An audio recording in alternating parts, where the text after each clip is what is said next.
Warning: this episode contains graphic content, including descriptions of incidents of bludgeoning, torture, gun violence, and some sexual content, and may not be suitable for some audiences. Listener discretion is strongly advised.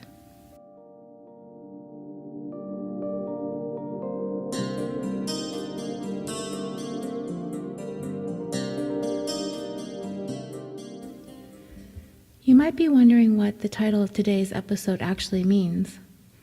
You may have heard the saying before today, Apres Moi le Deluge. It's a French term, the literal translation, after me, the storm. Or a bit more specifically, after me comes the storm. The saying has been attributed to Madame de Pompadour, the lover of King Louis XV of France. It came after the Battle of Rossbach in 1757, which was devastating for the French. It has two possible meanings. After me, the deluge will come, avowing that if the revolution were to end King Louis's reign, the nation would be plunged into chaos. Or it could mean, after me, let the deluge come, implying that King Louis really doesn't care what is to happen to France after he's gone. A person who might be one to use this statement in reference to himself or herself could possibly think quite loftily of themselves, as nowadays, if anyone were to say, Apres moi le deluge, they might be the sort of person who lacks any kind of trepidations about behaving irresponsibly, one who is unconcerned with the way they conduct themselves, blasé and apathetic about repercussions when it comes to their transgressions. In other words, if someone were to make this proclamation, Apres moi le deluge, what they're likely saying is, I don't care what happens next, I'll be gone. Remember this idiom as I take you through the ins and outs of today's tale. There is a reason why I'm giving you this extemporaneous French lesson. You might just get a glimpse into the mind of a sociopath. I'm going to begin this tale by telling you the story of 5 men, all but 2 completely unknown to one another, residing thousands of miles apart, but eternally connected to each other by one individual. I hope you will bear with me as I delve into the lives and backgrounds of these men, as every single one of them deserves, as much as possible, to be known to us equally as I recount the events of this story. I will introduce you to each of these men, one by one, and as I go, I'm going to ask that you listen to each one before you hit the internet to look to see who these people actually were. By the time I'm finished presenting their stories to you, I'm pretty sure many of you are going to know who we are going to talk about today. Have patience.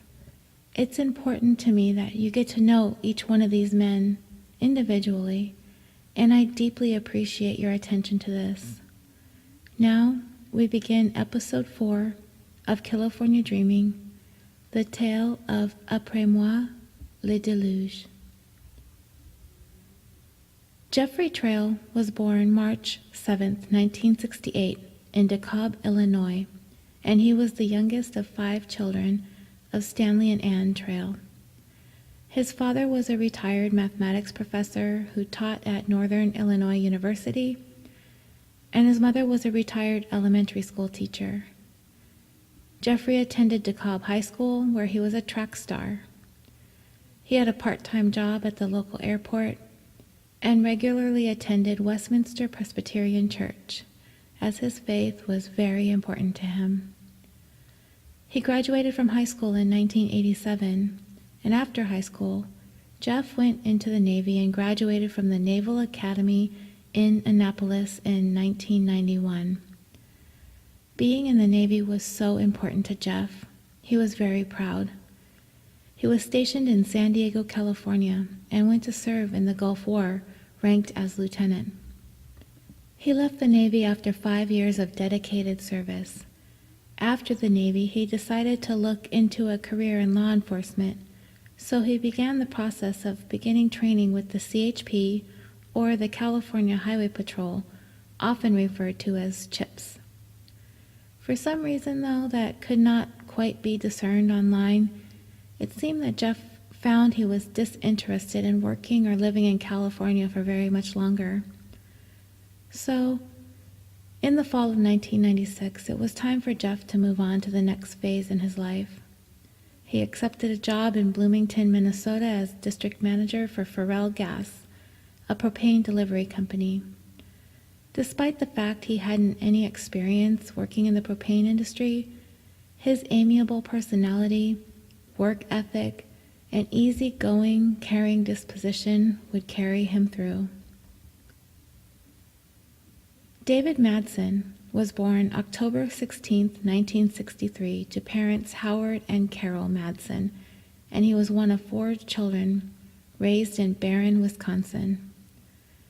His father was the owner of a local hardware store. In high school, David was an all-around good kid. He was on the honor roll. He was a member of the student council. He was the winner of the Wisconsin State Quiz Bowl in 1981 and 1982, and was the recipient of a total of 9 medals in statewide debate competitions. He played varsity baseball and varsity golf. And if that weren't enough, he was an astute trombone player, high-kicking as Professor Harold Hill in his school production of The Music Man. David earned his master's degree in architecture from the University of Minnesota Duluth at their main campus in Minneapolis. He won the President's Award for designing a traveling exhibit educating people about the AIDS virus. In 1994, he was invited to be a guest lecturer at Harvard University on the subject of AIDS and the development of assisted living facilities for those afflicted with the disease. In the early spring of 1996, David began working at the John Ryan Company, an architecture and design firm in Minneapolis that specializes in banks and financial institutions. He would be described as having incredible design skills. He was specifically in charge of designing banks that would be located inside grocery stores. He worked long hours, and he loved what he did. He loved life. Friends would describe him as a tremendously charming, always energetic, full of enthusiasm, and a joy to know. He was the conciliator, the peacemaker amongst his friends and coworkers. He was always attempting to be the one to patch things up when conflict arose. He worked so hard and enjoyed a fun-loving life outside of work. He lived in the warehouse district of Minneapolis. He had a Dalmatian named Prince and enjoyed long walks with his dog through his artsy urban neighborhood. He drove a red Jeep. He enjoyed fashion and dancing and upscale dining with his friends. He was so very outgoing, just an immensely good guy to know, and tremendously easy to love. Lee Miglin was born July 12, 1924. As he is so well known for his accomplishments in his professional life, information about his early life and background is scant. He was the son of a Lithuanian immigrant coal miner, coming from a hard-working family and quite the humble beginnings. Lee rose to be a giant in the real estate world. He was a high-powered, hard-charging developer in Chicago, Illinois. He is the man who would completely change the Chicago skyline and is credited with inventing the concept of the business park, developments that combine office space and warehouse space. He made his wealth during the real estate boom of the 80s, along with his partner, J. Paul Bettler. Together, they built several Chicago skyscrapers, creating millions of square feet of office space. However, they are famously known for a project that never came to fruition, the Sky Needle, a sleek 125-story tower that was going to become the world's tallest building at the time. With Bettler creating a huge buzz over the construction of the Sky Needle, Lee worked diligently, albeit quietly in the background, on getting together the finances, but unfortunately, the real estate boom went bust come 1990, and the building was never to be. You see, Lee's acquaintances would say that he wasn't exactly your stereotypical real estate developer. The loud, boisterous, overhyped type. These were not his characteristics. He was described as a very gentle, sweet, modest, and humble person who was never really one to boast of his successes. In the world of real estate moguls, he would be the exact opposite of a certain president who shall remain nameless. Lee was a gentleman in every sense of the word. As prominent a figure as Lee was in Chicago's business circles, so was his wife Marilyn. A model before marrying Lee, she was a successful businesswoman in her own right, developing her own line of cosmetics and perfume, as well as owning a popular Chicago salon. The Queen of Makeovers, as she became known, also sold her products on the home shopping networks, basically making her a household name in the Chicago area. Together, Lee and Marilyn were staples in the Chicago social and charitable circles, raising money for the University of Chicago hospitals, the Museum of Science and Industry, and many other causes that were near and dear to the couple.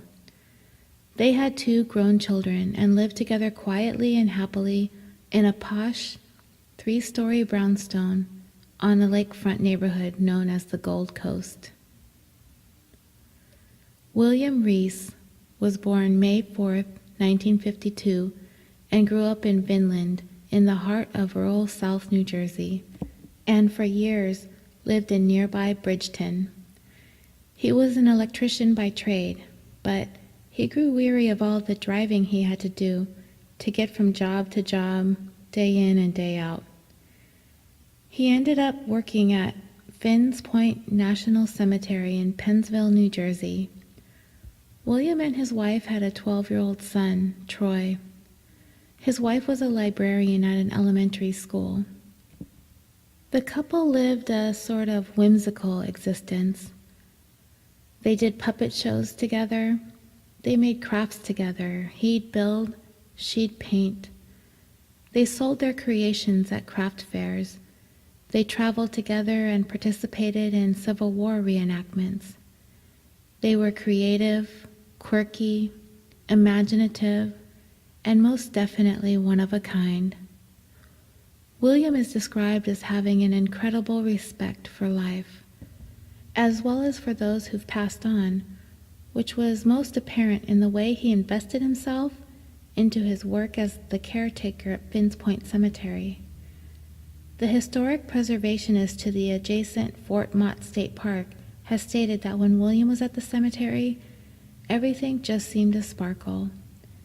That isn't quite the vision we have of a more than 150-year-old cemetery. Finns Point is surrounded by marshlands and filled with somber gravestone markers. If visitors made their way there, seeking some glimpse into their past, William was there waiting for them. For more than 20 years, William worked there quietly and alone. He was the cemetery's caretaker, but the job meant much more to him than just trimming grass and keeping the place in good repair. When strangers came to him with family stories or old death certificates, he would be able to help them find their family member's name on the Union or the Confederate monuments. If they were to come holding an old urn with the ashes of a veteran, he would be the one to help them dig the small, discreet grave. He had always been fascinated with history. One of William's ancestors fought on the Union side of the Civil War and was buried at that very cemetery, along with several hundred other Northerners, as well as more than 2,300 Confederate POWs who died while imprisoned on an island fort in the Delaware River. William was one of the founders of the 14th Brooklyn Society, a group of Civil War reenactors. He loved Finn's Point. Even on his days off, he would drive there in the morning to raise the flag and then drive back in the evening to lower it. Even after he was diagnosed with MS, he was determined to keep up his duties at the cemetery. That place was and is William Reese. Gianni Versace was born December 2nd, 1946, in Reggio, Calabria, Italy. He was one of 4 children. However, one older sister died of an illness at the age of 12. Gianni's mother was a dressmaker, and at a young age, he began an apprenticeship at his mother's dress shop where she employed about 12 seamstresses. Gianni studied architecture until the age of 26 when, at that time, he moved to Milan to pursue a career in fashion design. In 1973, he became the designer of Biblos, a successful Jenny's youth line, and in 1977, he designed another, more experimental line for Jenny's Complice. After a few years, encouraged by his successes, Gianni presented his first signature collection for women at the Palazzo della Permanente Art Museum of Milan. His first fashion show followed in September of the same year. After presenting his menswear collection, he joined Georges Saud. The first boutique was opened in Milan's Via della Spiga in 1978. Gianni would eventually go on to build his own fashion empire, Versace, an international fashion house which produces accessories, fragrances, makeup, and home furnishings, as well as clothes. Gianni also designed costumes for the theater and films. As a friend of Eric Clapton, Diana, Princess of Wales, Naomi Campbell, Duran Duran, Madonna, Elton John, Cher, Sting, and many other celebrities, he was one of the first designers to connect the fashion world to the music world, and in doing so, he completely transformed the world of fashion, making celebrities and fashion the epicenter of pop culture. His designs were bright. They were colorful. He took risks. His designs were ambitious, and the world took notice. He rewrote the way the world looked at the fashion industry, and to this day, Versace's name has become the last word in glamour. When it comes to these 5 men, Jeffrey, David, Lee, William, and Gianni, what is the tie that binds?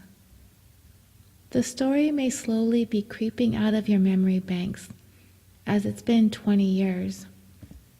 20 years since these 5 souls were to share the unfortunate happenstance of crossing paths with a killer. A man hell-bent on exacting revenge on people he deeply resented for their individual achievements, successful careers, flourishing personal and professional lives, and even just because they happened to be a victim of circumstance, being at the absolute wrong place at the absolute wrong time. A killer who spent the better part of his adult life living on a mound of falsehoods, living off of anybody he could use and take advantage of. A killer who always wanted to be somebody, always wanted to be famous, always wanted to be wealthy and have the finest things in life, but refused to earn any of it. His name is Andrew Cunanan, and to understand where Cunanan went, it's important to understand where he came from. Cunanan was born August 31st, 1969, in San Diego, California, to parents Modesto and Mary Ann. He was the youngest of 4 children. His father came to the United States from the Philippines and served in the U.S. Navy, and his mother, an Italian-American, worked as a phone operator in San Diego. They lived in a working-class neighborhood, National City, one of the poorest cities in America, but they were determined to make their way to a better life. Cunanan was very close with his father, a man who was extremely prestige-conscious and deeply interested in the finer things in life.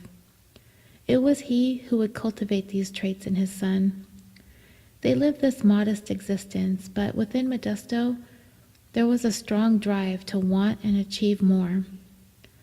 After he retired from the Navy, he worked as a stockbroker, and his wife, devoutly religious, stayed home and raised the children. Cunanan's mother also had a strong influence over him as a child. By the age of 7, he had read the entire Bible. He was an altar boy and had the goal of someday becoming a priest. They were in church nearly every single day. Home life was quiet and prayerful, but at the same time, to childhood friends of Cunanan, it was a home that was stifling and suffocating. When Cunanan turned 9, his family was able to move to a better neighborhood in the suburbs of San Diego, a place called Bonita.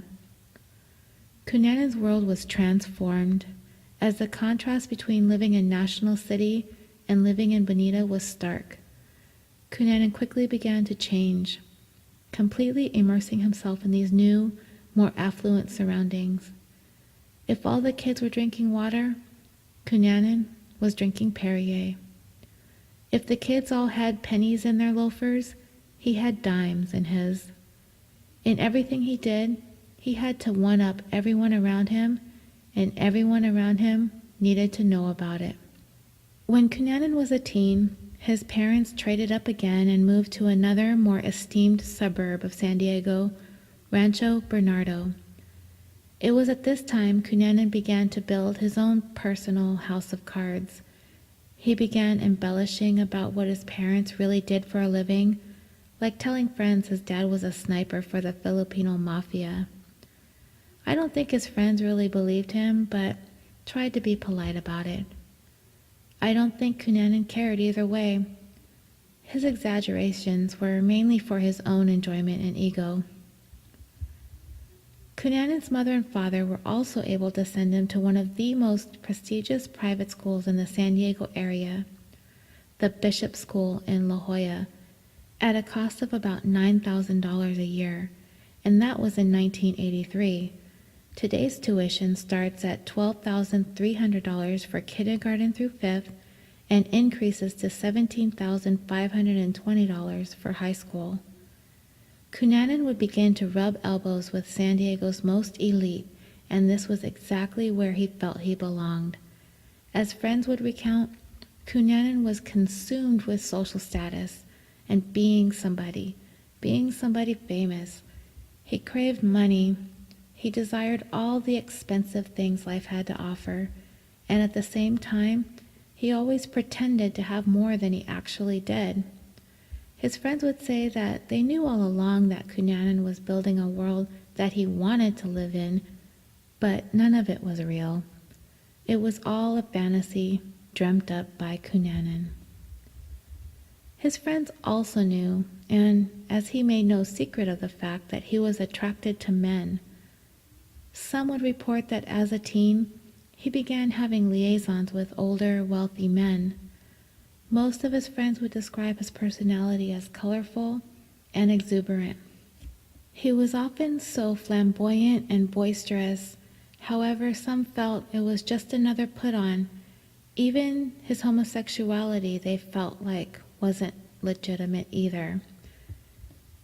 He was such a rampant liar and teller of tall tales that even his being attracted to men was an act, another fabrication that was well suited for getting Cunanan what he ultimately wanted, attention and money.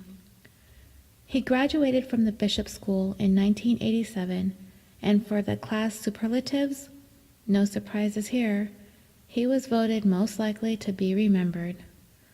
One of the most glaring things that stood out about Cunanan in high school, something that anyone who would reflect upon after finding out the path he took subsequent to high school, is Cunanan's yearbook entry on his page. While his classmates filled their pages with their accomplishments, Cunanan's entry was nearly empty, with the exception of one unnerving quote: "Apres moi le Deluge," the quote we learned about as we began this story. It would be nearly a decade before his classmates at the bishop school and the rest of the world would come to see how utterly devastating that storm would be. After high school, Cunanan attended the University of California at San Diego, majoring in history. However, a little over a year later, Cunanan's world as he knew it, his carefully cultivated life, would come crumbling down. His father was indicted on charges of embezzlement from the company he worked for as a stockbroker.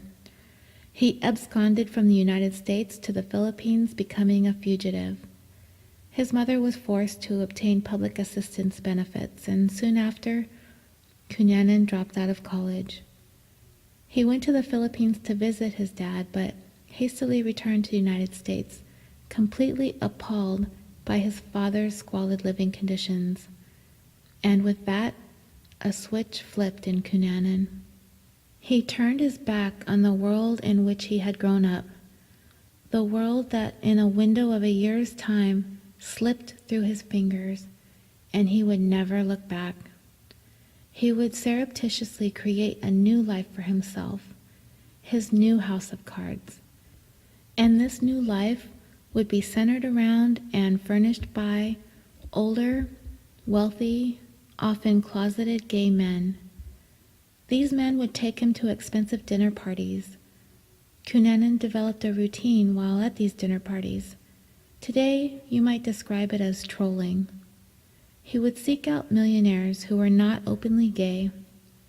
He would find out some small detail about him or some interest that he had, and Cunanan would go home and learn everything he could about the topic and use that as a way to get close to people.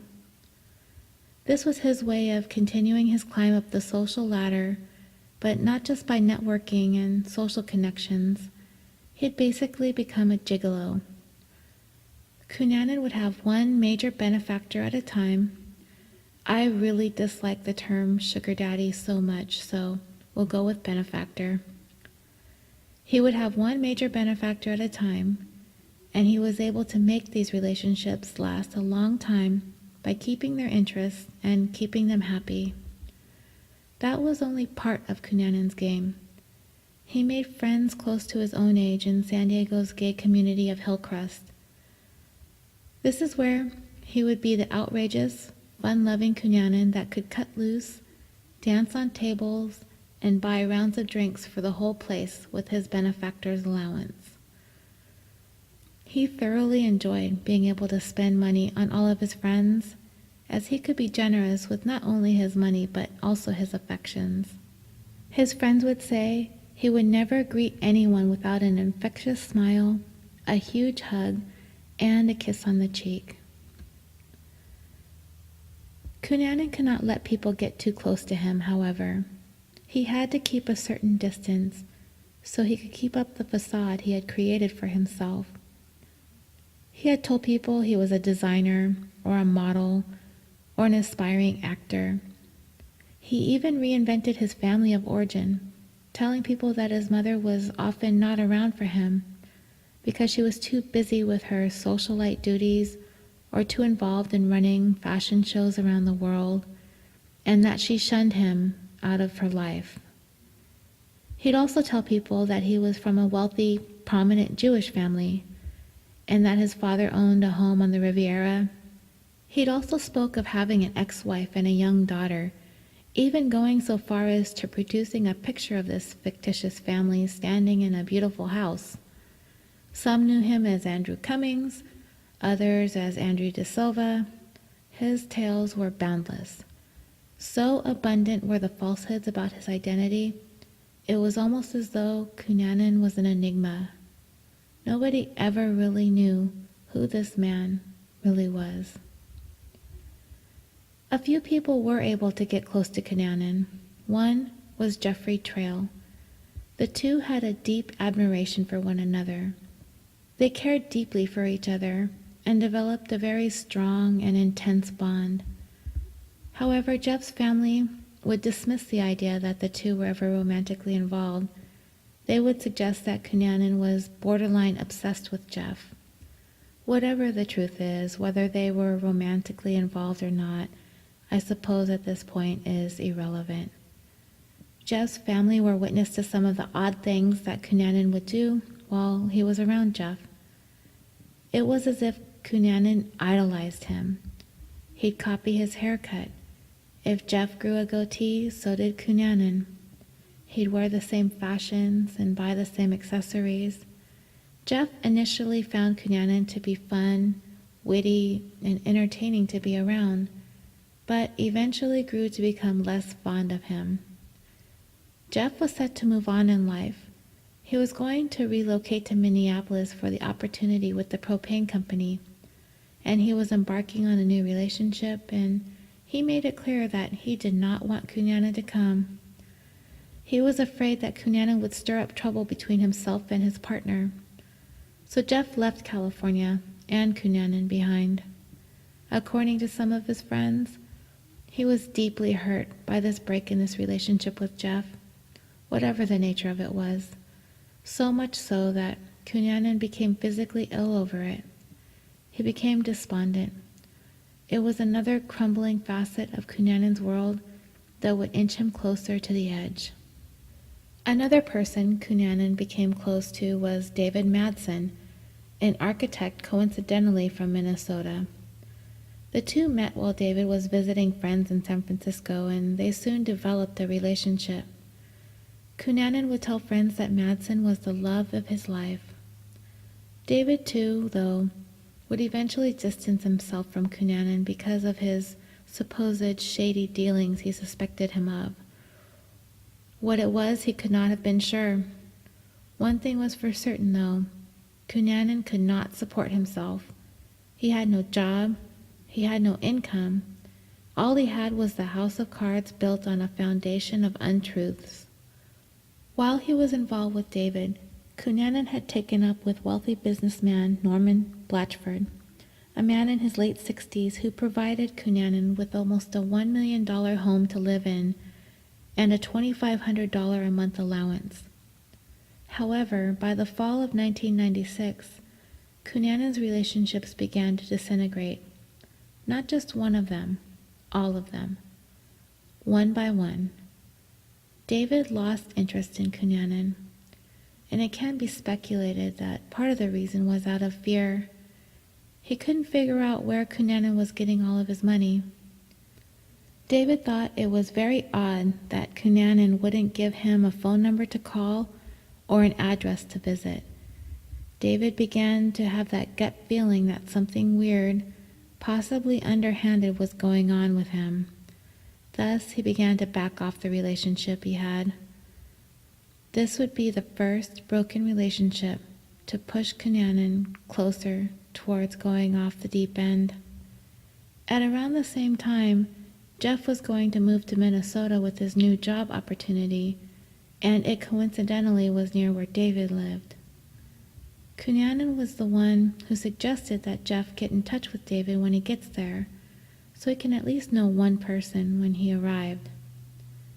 However, Cunanan was secretly devastated that Jeff was leaving California. This would be the second broken relationship to inch Cunanan closer to going over the edge. On top of these two relationships ending, a third was nearing its end as well. Cunanan's relationship with this so-called benefactor, Norman Blatchford, was also coming to an end. He simply lost interest in Cunanan. This would be the third broken relationship that pretty much propelled Cunanan to the brink. Suddenly, money was hard to come by. He began resorting to selling drugs and reportedly using them as well. His nightlife was fueled by partying, drugs, and sex, and it all began to consume him. No longer able to keep up his usual workout regimen, he began to put on weight.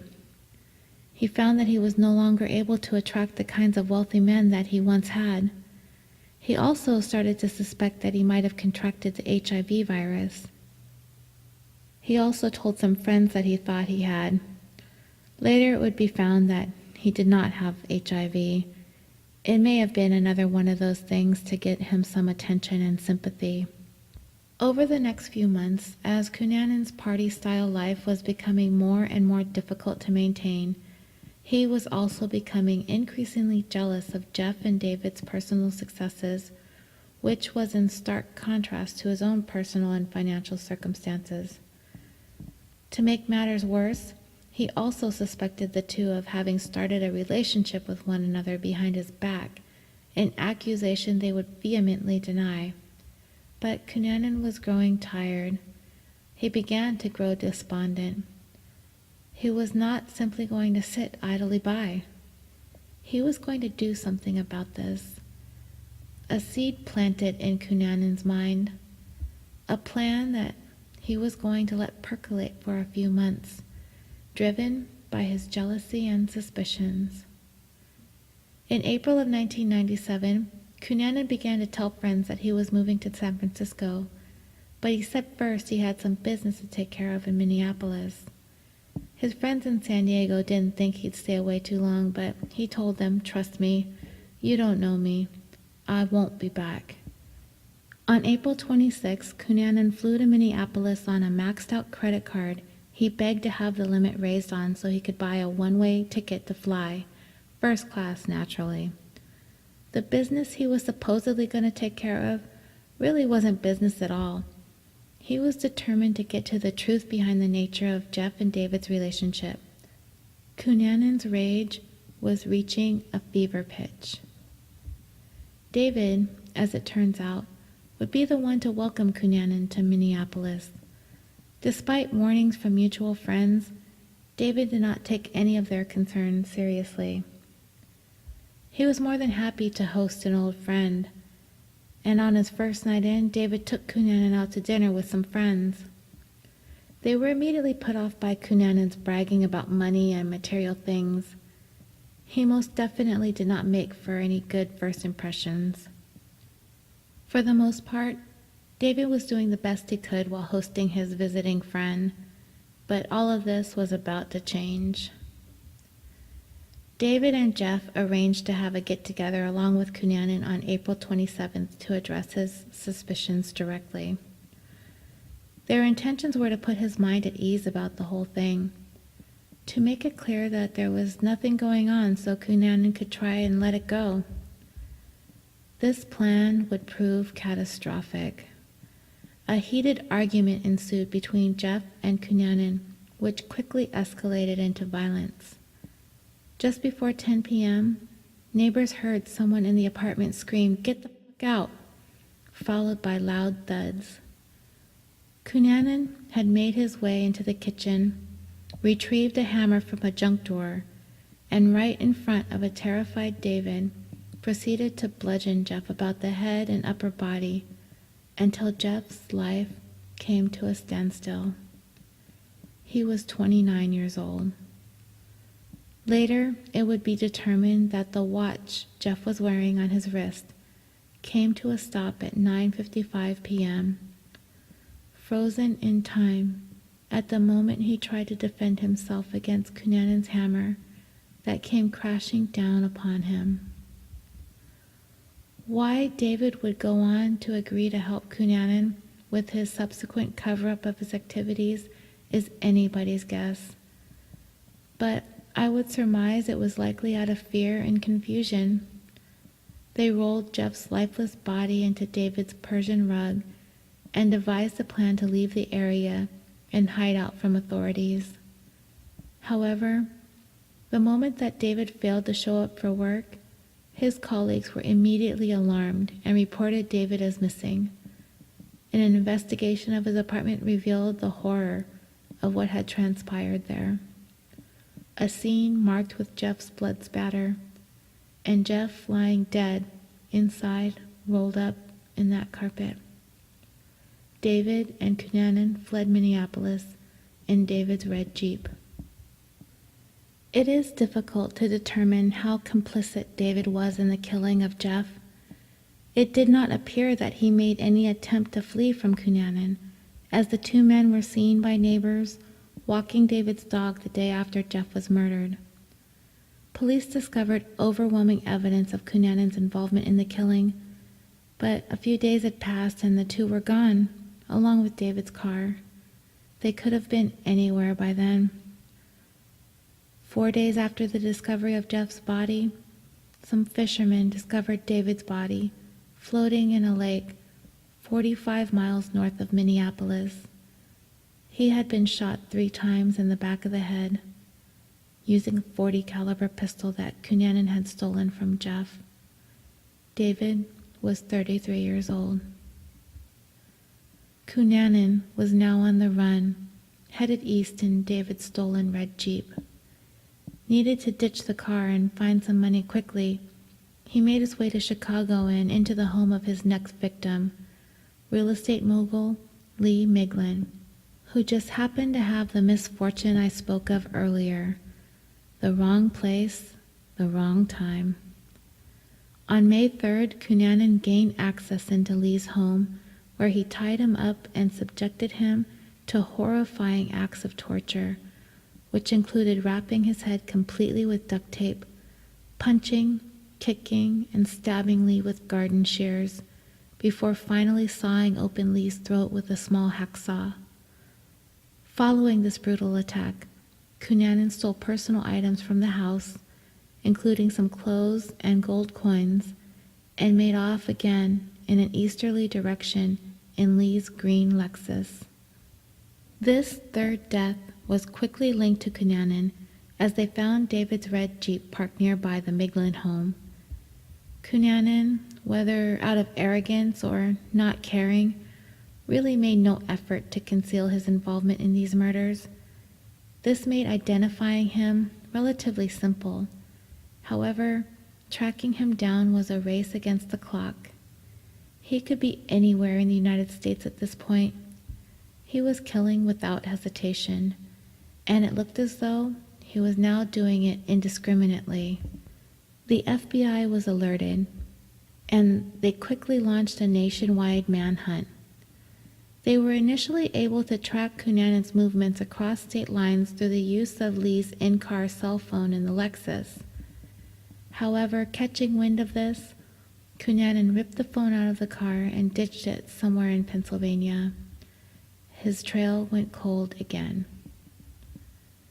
Cunanan knew that he needed to abandon the car soon. On May 9th, he made his way to Pennsville Township, New Jersey. This is where he would find his fourth victim, another man at the wrong place, at the wrong time.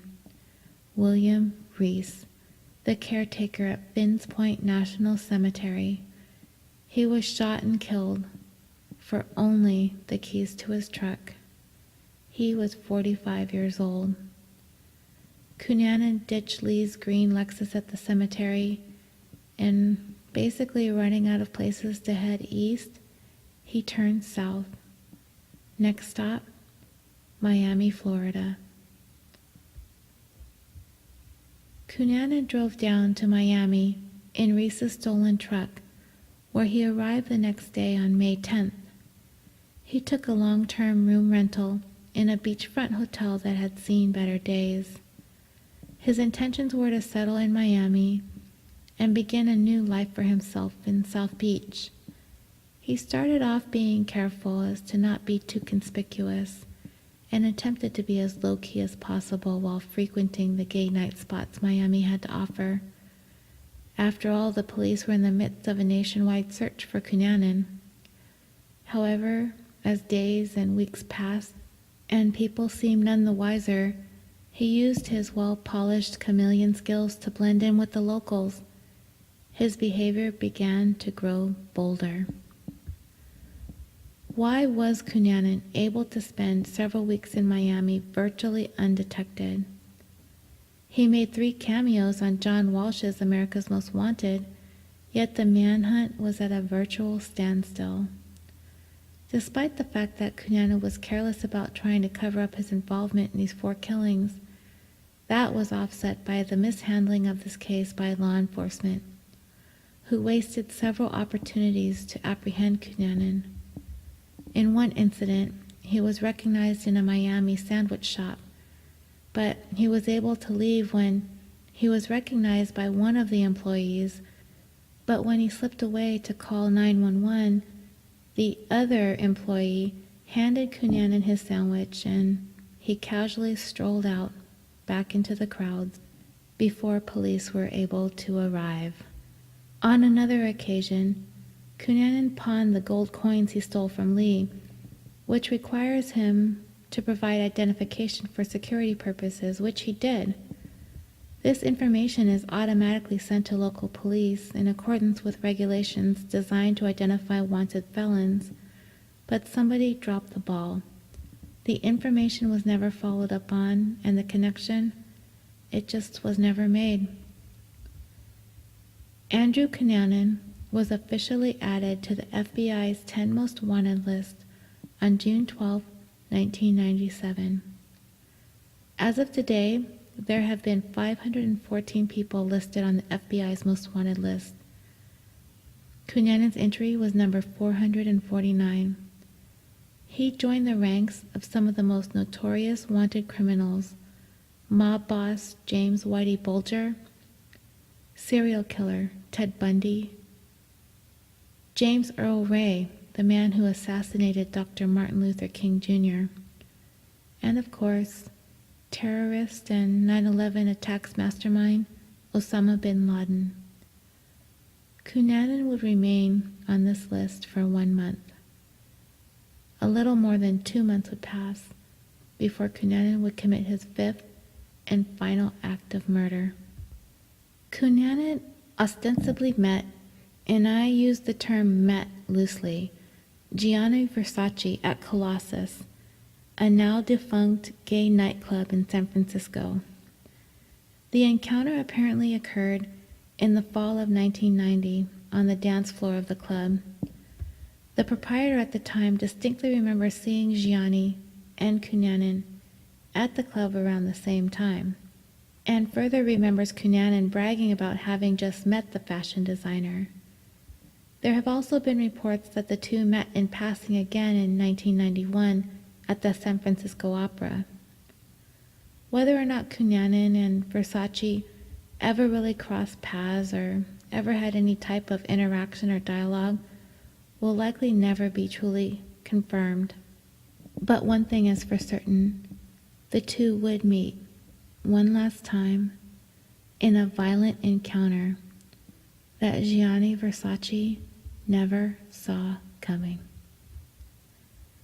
On July 15th, 1997, 20 years to the day as I am recording this, the innovative, risk-taking, groundbreaking, fashion-designing icon Gianni Versace was shot dead on the front steps of his Miami Beach mansion. He was the 5th and final victim of Cunanan, who at this point, having held his spot on the FBI's 10 Most Wanted for 1 month and 3 days. Situated on busy Ocean Drive, a 15-block strip of Art Deco hotels and sidewalk cafes facing the oceanfront, Gianni had a daily morning routine where he would walk about 4 blocks to the News Cafe to buy magazines and a coffee. As he was coming back on that particular summer morning of the 15th, he walked past the entrance of his palazzo as though he sensed someone was following him. He kind of circled back around and then approached the front gates to his place to open them.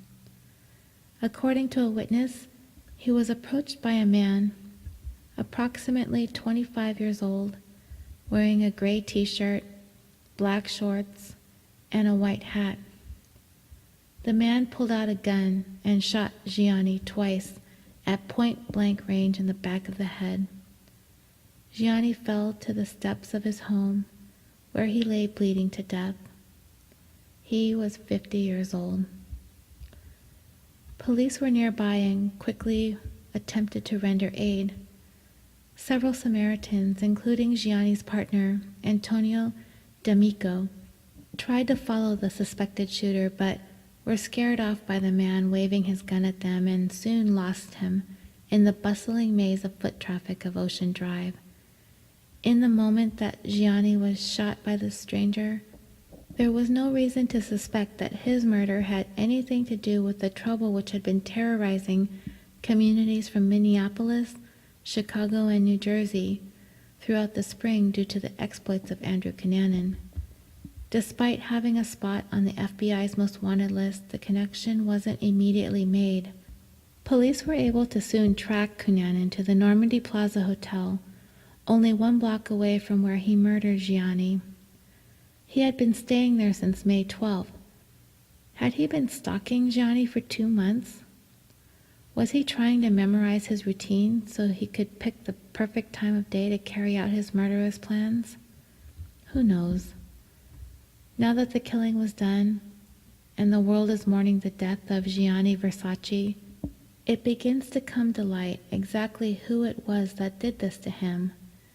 Andrew Cunanan, on a months-long killing spree that had taken him thousands of miles across the United States, that culminated in the murder of Gianni in beautiful Miami Beach.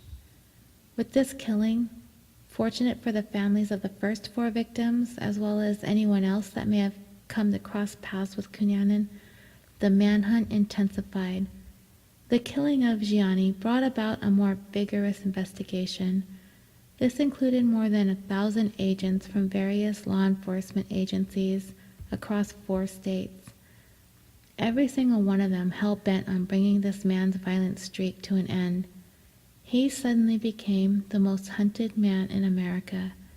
His name and face was being splashed in storefronts, across newspaper headlines, and all over television news stations around the globe.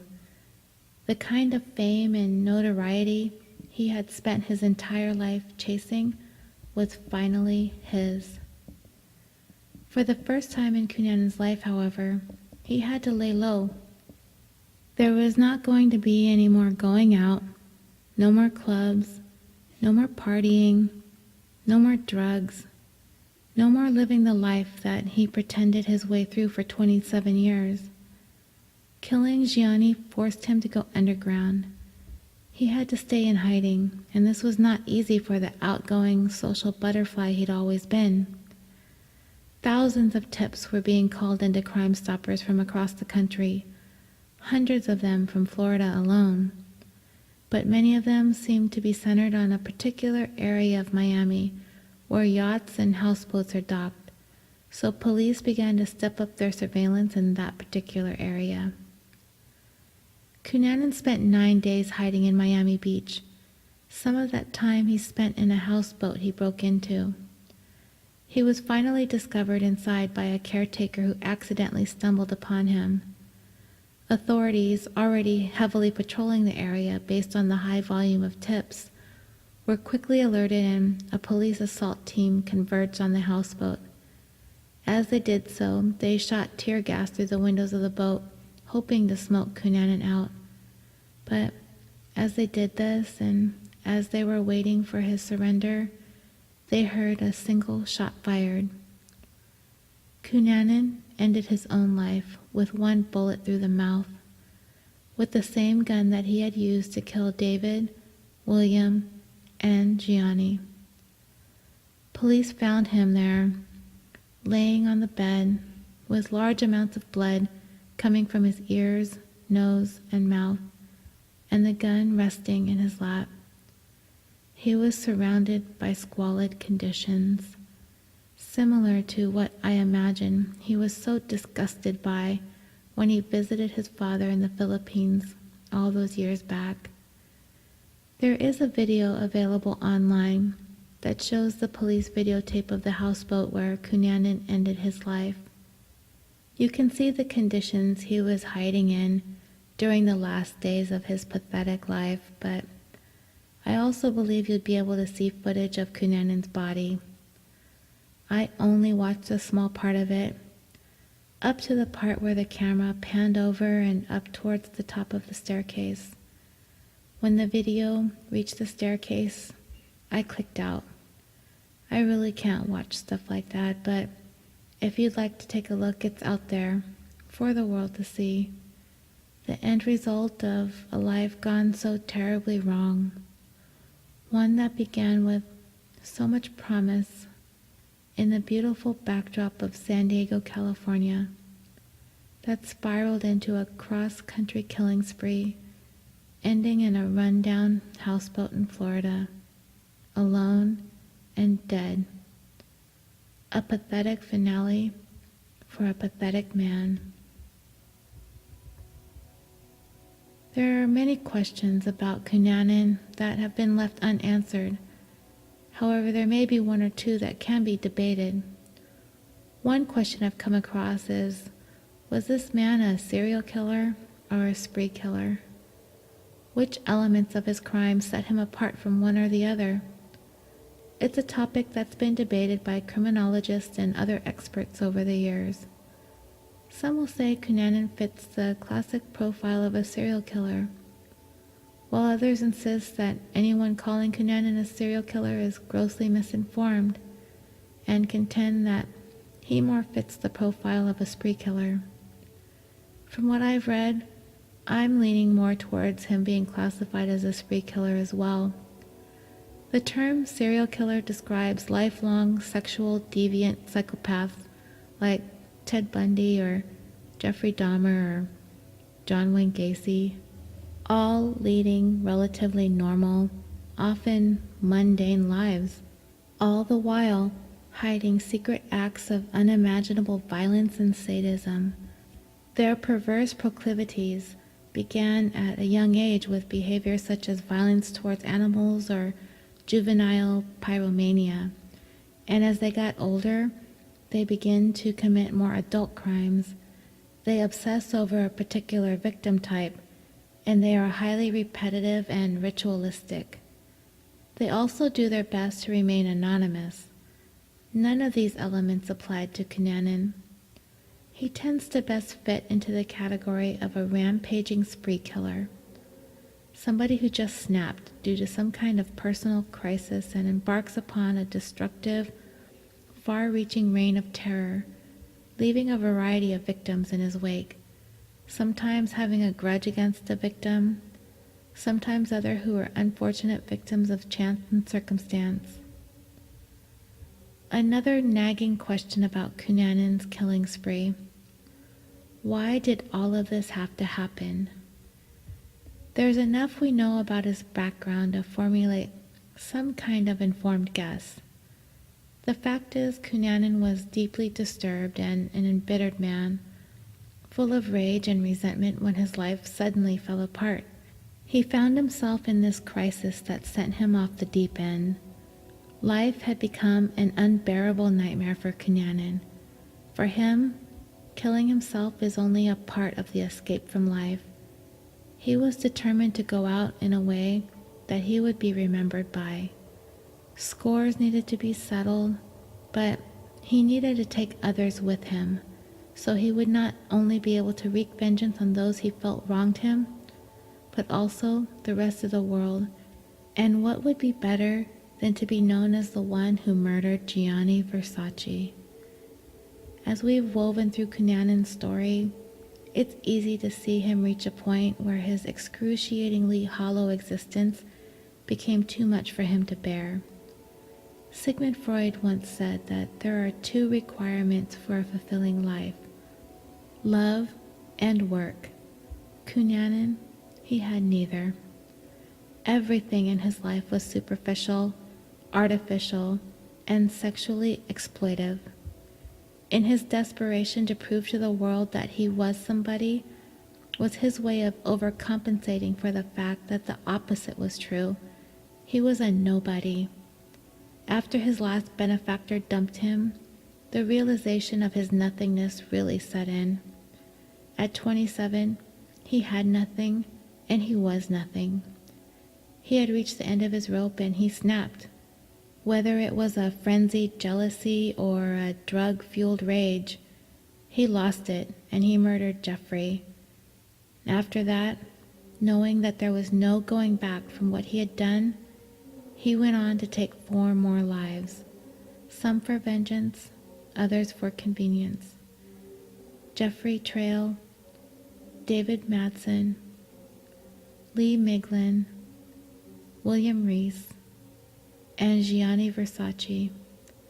So many fulfilled, achieved, brilliant, accomplished men, viciously ripped from this world much too soon. So many families devastated, so much potential gone, possibilities lost, life interrupted by a madman who amounted to nothing, nothing in his life and nothing in his death. Thank you so much for joining me again this week for this episode of California Dreaming. Before I sign off, I wanted to let you know about a campaign that I'm taking part in called 2 Pods a Day. It aims to introduce podcast listeners to 2 independent podcasts every day for the month of August. We hope to give visibility to some of the great indie podcasts out there that you probably haven't heard of. 2 Pods a Day encourages you to listen more, listen indie. For more shows like mine, follow hashtag 2 Pods a Day on Twitter and Facebook. I'd also like you to take a listen to Jeremy, host of Podcasts We Listen To, tell you about his show. What got you started podcasting? Would you say that your show is safe for work?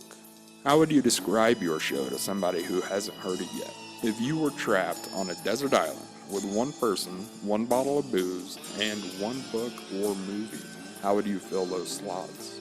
Hi, my name's Jeremy, and I'm the host of the Podcast We Listen To podcast. If you'd like to hear those questions and many others answered by some of your favorite podcast hosts, come subscribe and give my show a shot. Whether it's history, comedy, spooky ghost stories, audio dramas, or true crime podcasts that you're interested in, find out more about your favorite hosts. Or find a new favorite show. Either way, come join me as I interview the hosts of the podcasts we listen to. Don't forget to follow California Dreaming on Facebook on the discussion page. Follow me on Twitter at California Pod and also on Instagram at California Dreaming Pod. And that's all for today, so until next time, sweet dreams.